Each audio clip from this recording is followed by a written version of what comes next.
আজকে কলকাতা প্রেস ক্লাবে আমি আমার মানিক ফকির তথা দামাল বাংলার একটি প্রেস কনফারেন্স ছিল।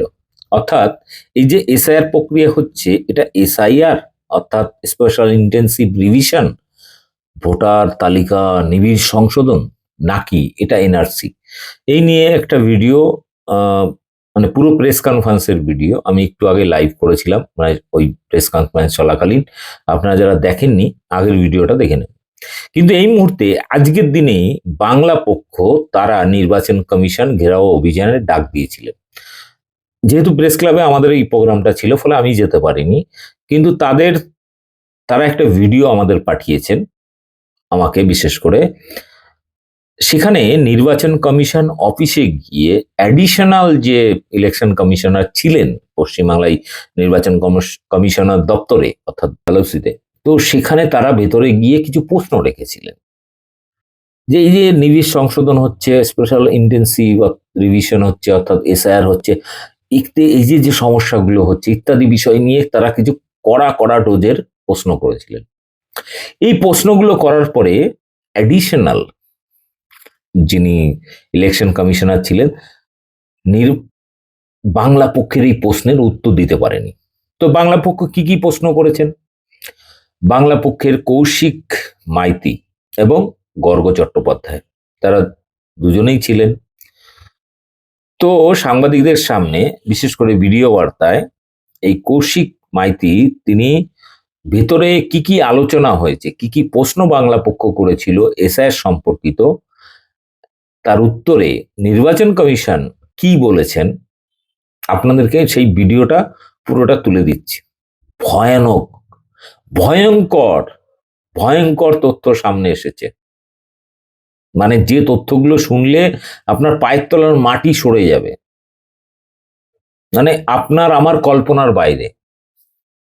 শুনুন, কৌশিক মাইতি নির্বাচন কমিশন অফিসে ঢোকার পর ডেপুটেশন দিতে গিয়ে যে যে প্রশ্ন করেছেন তার উত্তরে নির্বাচন কমিশন কি বলেছে, এবং কৌশিক মাইতি, গর্গ চট্টোপাধ্যায় অর্থাৎ বাংলা পক্ষের কি উপলব্ধি হয়েছে, সেই ভিডিওটা প্রত্যেককে বলছি সম্পূর্ণ দেখবেন।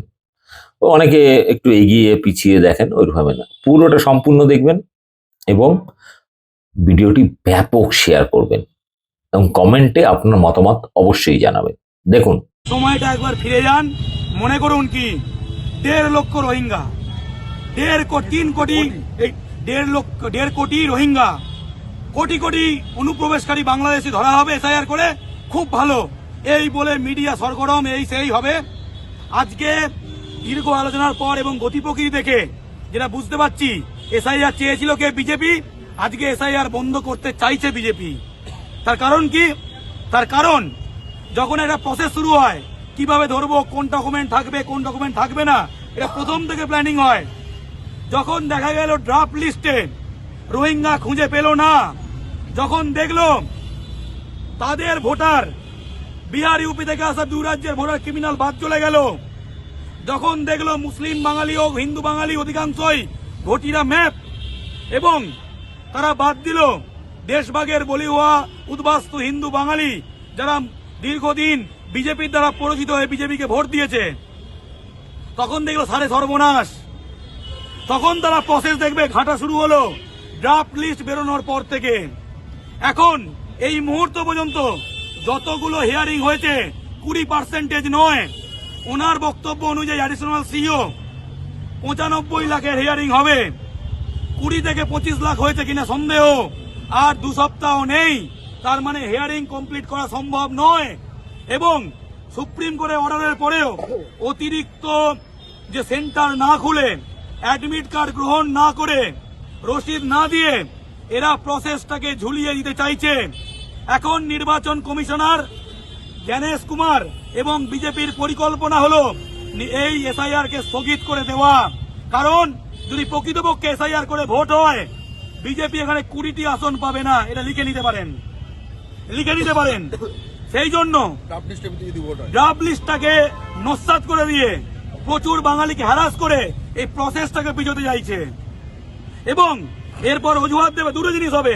এক, আমরা চারিদিকে বিক্ষোভ হচ্ছে, এত মানুষকে খচিয়ে দিয়েছে, ক্ষোভ হচ্ছে, কাজ অফ করে রোজ ছুটছে, বিভিন্ন জায়গায় বিক্ষোভ হচ্ছে, শুনানি কম হচ্ছে, বেশি কেন্দ্র নেই, বলবে এটা আমরা করতে পারলাম না। অনির্দিষ্টকালীন ভাবে ভোটের আগে এটা স্থগিত হয়ে গেল, নাম্বার 1 পসিবিলিটি এটা।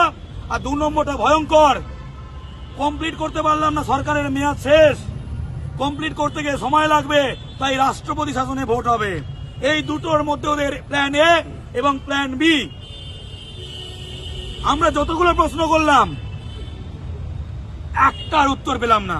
সুপ্রিম কোর্ট 48 ঘন্টার বেশি আগে নির্দেশ দিয়েছে, বললেন আমরা কি করব, আমরা না তো অর্ডার পেলে করতে পারি না। জ্ঞানেশ কুমারের অফিস থেকে এখনো পর্যন্ত not a single notification, not a single direction regarding the verdict of supreme court. Number 1। Number 2, বললাম যে 6 লক্ষ নতুন করে ফর্ম 6 ভরেছে, এরা কি অন্য রাজ্যের কিনা পশ্চিমবাংলার? পশ্চিমবাংলা ধরবো কি করে? বললো অন্য রাজ্যে তো ডিজিটাইজ হয়নি, জানার কোনো উপায় নেই। মানে এসআইআর কেন? শুদ্ধ ভোটার লিস্ট, তাহলে একজন 4টে রাজ্যে ভরলেও ধরার কোনো মেকানিজম নেই, এবং মেকানিজম নেই নয়, ইচ্ছে নেই। এই টিভিতে দেখবেন বড় বড় চ্যানেলে প্রজেনি ম্যাপিং, এআই, এই করব সেই করব, ঢপের চপ মুখের ওপর। বললাম এগুলো আপনাদের ঢপের চপ।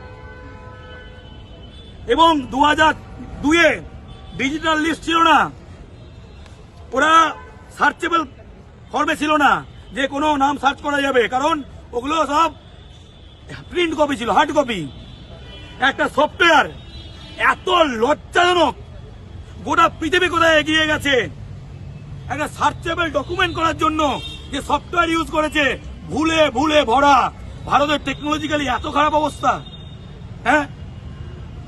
তারা এমন একটা সফটওয়্যার ইউজ করলো, ইংরেজি নামের বানান বদলে গেল। বাংলা বানান ঠিক আছে, চলবে না, বাংলা চলবে না, ইংরেজি বানান উল্টো পাল্টা করে দিয়ে সফটওয়্যার দিয়ে রিডেবল করতে গিয়ে বলতে কোনো উপায় নেই, আমরা কি করব। উনি আমাদের অসহায়ের মতো বলছেন, আপনারা যা যা পয়েন্ট বললেন আমরা লিখে পাঠিয়েছি। ভাবুন ভাবুন, অ্যাডিশনাল সিও বলছেন আপনার যা বক্তব্য আমাদেরও তাই বক্তব্য, আমরা লিখে পাঠিয়েছি। অর্থাৎ এটা প্রমাণিত, জ্ঞানেশ কুমাররা আসলে বিজেপি পার্টি অফিস থেকে বাংলা ও বাঙালির বিরুদ্ধে ষড়যন্ত্র করছে। সিইও অফিস নিজের অসহায়তার কথা জানাচ্ছে, আমাদের কিচ্ছু করার নেই। অ্যাডমিট কার্ড আমরা লিখেছি, এই ডবল ভোটার আমরা লিখেছি, সব নাকচ হয়ে গেছে, এই করে দিচ্ছে সেই করে দিচ্ছে। ডোমিসাইল আমরা বললাম যে ফর্ম 6 ভরবে, তাকে এসডিও অফিস থেকে ডোমিসাইল জমা করতে হবে। বললো সিইসি ইন্ডিয়া বললো যে ডোমিসাইল সার্টিফিকেট চলবে না। তা কি চলবে, কি চলবে? অর্থাৎ আমরা দীর্ঘ প্রক্রিয়ায় যতটুকু বুঝলাম, বাংলা ও বাঙালির বিরুদ্ধে গভীর ষড়যন্ত্র হচ্ছে। এসআইআরটার বিষয় নয়, হয় এসআইআর স্থগিত করে ভোট করানো, কারণ ওদের ভোটার নষ্ট হয়ে গেছে। তার থেকে ভয়ঙ্কর পরিকল্পনা এটা যে এসআইআর চালিয়ে যেহেতু ভোট পিছিয়ে যাবে, রাষ্ট্রপতি শাসন করে ভোট করানো। বাংলা ও বাঙালিকে চেনে না, সুভাষ বসুর জাতিকে ওরা ধ্বংসের দিকে নিয়ে যাচ্ছে, কিন্তু বাঙালিকে কোনো দুর্ভিক্ষ, কোনো মন্বন্তর কেউ ধ্বংস করতে পারেনি। জ্ঞানেশ কুমার পারবে না, দিল্লি নির্বাচন কমিশন মোদি পারবে না। যে মানুষটা না থাকলে স্বাধীন ভারতের পতাকা উঠতো না, প্রধানমন্ত্রী কেন ইলেকশন কমিশনে কেউ হতো না, ব্রিটিশের জুতো লাগতো, তারা এখন সুভাষ বসুর পরিবারকে বেনাগরিক করছে। ধিক্কার, ধিক্কার এবং ধিক্কার। যে নোবেল জয়ীকে যে কোনো পৃথিবী মাথায় করে রাখবে তাকে নোটিশ দেওয়া হচ্ছে, ধিক্কার। আমরা জিজ্ঞাসা করলাম যে 15 বছর বয়সে মা হয়েছে, 80 বছর বা 90 বছর আগে, এটা কি করে লজিক্যাল ডিসক্রিপেন্সি হতে পারে? হ্যাঁ, 15 বছরে মা হওয়া কি করে লজিক্যাল ডিসক্রিপেন্সি হতে পারে যে মায়ের থেকে ছেলের বয়সে ডিফারেন্স মাত্র 15 বছর? এটা কি ওদের কি এখনো বয়সন্ধি পেরোয়নি? জানে না যে আগেকার মহিলারা 12 বছর 13 বছরে মা হতো, 8 বছর 10 বছরে বিয়ে হয়ে যেত, সারা বিশ্বে হতো, সারা বিশ্বে জানে না। জানে না কার বাড়িতে দাদু ঠাকুমার হিস্ট্রি নেই, কার নেই? ছেলে খেলা করছে বাংলাকে নিয়ে, ধ্বংসের দিকে নিয়ে যাচ্ছে। এবং এই যে চারিদিকে ক্ষোভ বিক্ষোভ হবে, সবাই ক্ষুব্ধ হবে। এই ক্ষোভ বিক্ষোভটা দেখে বলবো আমরা করতে পারছি না, করতে দেওয়া হচ্ছে না, তাই রাষ্ট্রপতি শাসন জারি করা হোক। আমরা টাইমে শেষ করতে পারছি না। তাই সমস্ত পরিকল্পনা আমরা বানচাল করে দেব, সমস্ত পরিকল্পনা আমরা নস্যাৎ করে দেব, সমস্ত পরিকল্পনা আমরা ধূলিসাৎ করে দেব। আজকে যদি বাংলা পক্ষর প্রশ্নমানের সামনে দেখতে, তাহলে বুঝতে যে কি অবস্থা হয়েছিল। যদি ভিডিও রেকর্ডিং বেরোয়, এটা আমরা ওনাকে প্রশ্ন করছি না, জ্ঞানেশ কুমারকে করছি, ওনার মারফত। জ্ঞানেশ কুমার থাকলে আজকে প্যান্ট হলুদ হয়ে যেত, এটুকু বলতে পারি।